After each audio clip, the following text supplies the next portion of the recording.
My name is Daniel Rittman. Together with my father, Herman Rittman, I've put down in writing his experience in the Holocaust, a dark period during which he witnessed countless acts of barbarity, but also many instances of courage and compassion. His story begins in Oradea, a town on the Romanian-Hungarian border where he lived a pleasant boyhood with his uncle's family.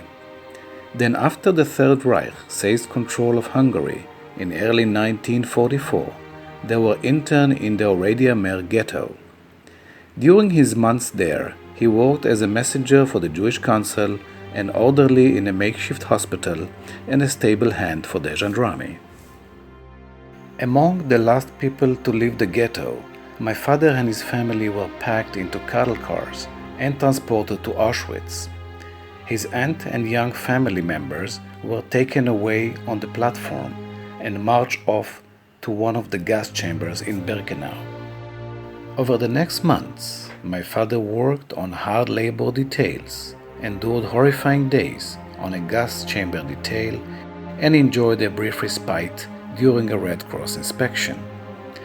After a severe beating that left him close to death, he was able to escape.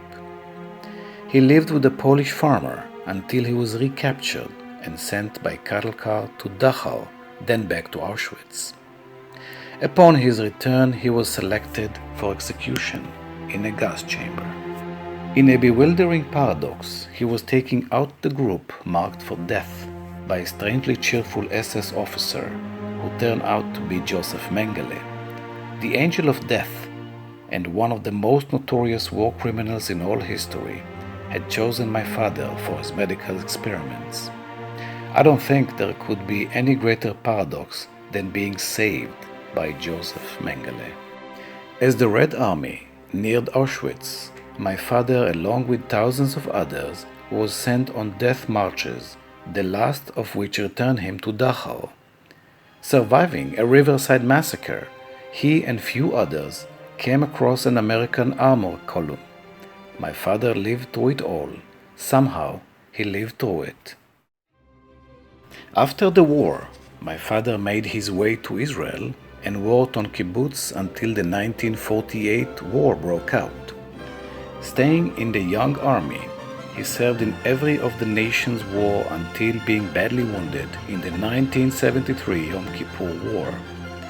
Now retired from the military and defense ministry positions, my father lives in Netanya along the Mediterranean coast.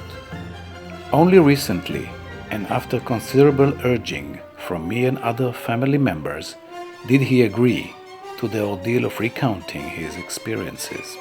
He did so in order that others would know of those days and remember.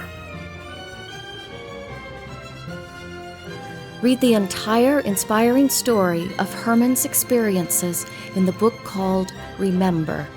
Get it at Amazon, Barnes & Noble, or a bookstore near you.